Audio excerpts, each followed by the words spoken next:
Hey guys नमस्कार, मैं मिट्ठू स्वागत कर रहे हैं आज के इस नए वीडियो में। और ये वीडियो है उन सभी छात्र छात्राओं के लिए जो बिहार बोर्ड से हैं, क्लास 12th में हैं, फिजिक्स सिलेबस के बारे में जानना चाहते हैं।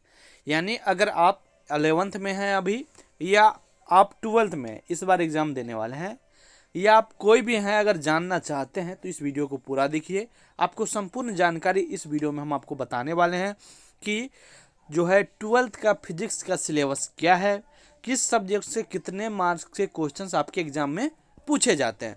संपूर्ण जानकारी आपको इस वीडियो में मैं आपको देने वाला हूं, तो वीडियो को पूरा कंटिन्यू देखिए।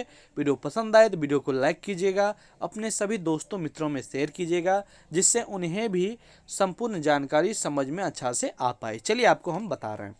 चलिए सबसे पहले अगर आप अभी तक मोटिवेटर मिठू से नहीं जुड़े हो तो चैनल को सब्सक्राइब करिए, ठीक ना। चैनल को सब्सक्राइब करिए। यहाँ पर आपको फ्री ऑफ कॉस्ट सभी विषयों की VVAS question crash course batch हमारी बहुत जल्द आप सभी तक आने वाली है, ठीक ना। तो चैनल को सब्सक्राइब करके रखिए। हमारी टीम के द्वारा आपको हर एक सब्जेक्ट्स पढ़ाई जाएगी। चलिए हम आपको आगे की तरफ बढ़ते हैं, ठीक ना। चलिए हम बढ़े। चलिए देखिए, सबसे पहले यहाँ पर हम आपने लिख दिए थे कि Bihar board 12th physics syllabus. चलिए इसको हम मिटा देते हैं, जिससे हमको अच्छी से आपको हम बता पाएंगे, ठीक ना। चलिए पहला जो आपका जो भाई है, वो पहला जो आपका चैप्टर्स हैं, पहला आपका यूनिट जो है वो है आपका इलेक्ट्रोस्टैटिक्स, ठीक ना, जिसको हिंदी में विद्युत स्थितिकी भी कहते हैं, ठीक ना। इससे आपके एग्जाम में जो है 8 मार्क्स के क्वेश्चंस पूछे जाएंगे, ठीक है। कितने मार्क के? 8 मार्क के। अगला जो आपका दूसरा नेक्स्ट जो टॉपिक है, दूसरा जो यूनिट है भाई, वो है आपका करेंट इलेक्ट्रिसिटी, ठीक है। क्या नाम है? करेंट इलेक्ट्रिसिटी, हिंदी में कहते हैं विद्युत धारा, जिससे आपके एग्जाम में 7 मार्क के जो है क्वेश्चंस पूछे जाएंगे, ठीक है। अगला जो आपका चैप्टर है, यूनिट है, वो है तीसरा यूनिट है, जिसका नाम है magnetic effect of current and magnetism, ठीक ना। क्या नाम है भाई? Magnetic effect of current and magnetism, जिसको हिंदी में कहते हैं धारा का चुंबकीय प्रभाव तथा चुंबकत्व, जिससे आपके एग्जाम में भाई 8 मार्क के जो है क्वेश्चंस पूछे जाएंगे। कितने मार्क के? 8 मार्क्स के क्वेश्चंस आपके एग्जाम में पूछे जाएंगे। अगला जो आपका चैप्टर्स है भाई, यूनिट है जो है, वो है चौथा, जिसका नाम है इलेक्ट्रोमैग्नेटिक इंडक्शन एंड अल्टरनेटिक करेंट, जिस ना इसको हिंदी में कहते हैं विद्युत चुंबकीय प्रेरण तथा प्रत्यवर्ती धारा, जिससे आपके एग्जाम में भाई 8 मार्क के क्वेश्चंस आपको पूछे जाएंगे आपके एग्जाम में, ठीक ना। अगला यूनिट है वो है 5वां यूनिट, जिसका नाम है इलेक्ट्रोमोटिव वेव्स, ठीक ना, जिसको हिंदी में कहते हैं विद्युत चुंबकीय तरंग, जिससे आपके एग्जाम में कितने मार्क के? 3 मार्क के जो है क्वेश्चंस पूछे जाएंगे, ठीक है। अगला जो आपका है वो है आपका भाई छठा यूनिट, जिसको कहते हैं ऑप्टिक्स है, ठीक ना। छठा यूनिट में आपको पढ़ना है ऑप्टिक्स, और इसको हिंदी में कहते हैं प्रकाशिकी।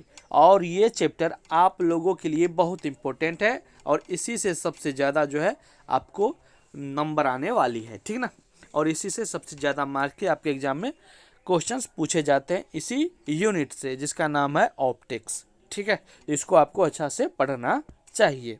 अगला जो आपका जो टॉपिक है भाई, नेक्स्ट यूनिट जो है वो है 7वां यूनिट, जिनका नाम है भाई ज्वल नेचर ऑफ मैटर, यानी विकिरण तथा द्रव्य की द्वैत प्रकृति, जिससे आपके एग्जाम में जो है वो 4 मार्क के जो है क्वेश्चंस पूछे जाते हैं।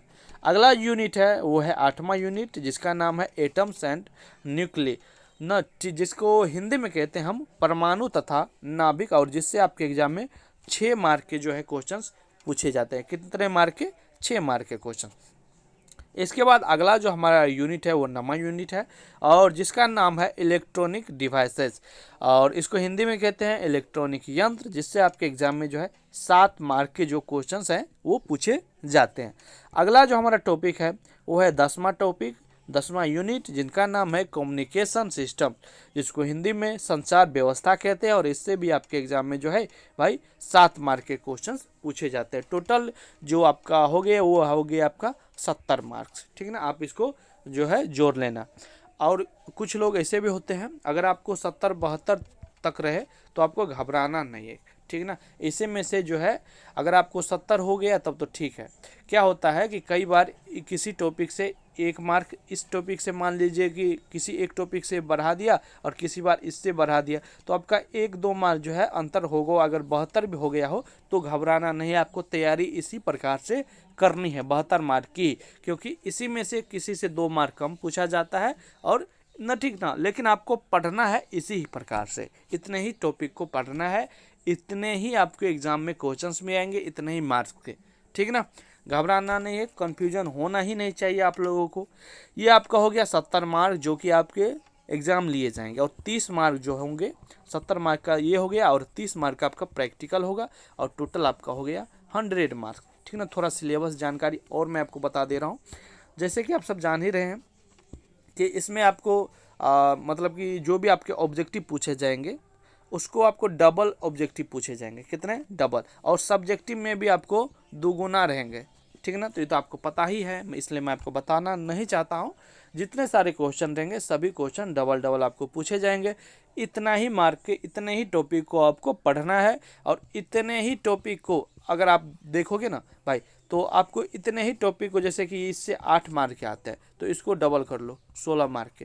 तो इस प्रकार से आपको इसी को करना है और इसी प्रकार से आपको पढ़ना भी है। उम्मीद है आज का ये वीडियो हमने आपको बताया, संपूर्ण जानकारी आपको समझ में आई होगी। अगर फिर भी किसी भी प्रकार का डाउट्स है तो आप हमें कमेंट्स में पूछ सकते हैं। वीडियो कैसा लगा है ज़रूर बताइएगा। वीडियो को एक लाइक कर दीजिए, अपने सभी दोस्तों मित्रों में शेयर कर दीजिए, जिससे उन्हें भी संपूर्ण जानकारी समझ में आएगी। धन्यवाद, मिलते हैं अगले वीडियो में।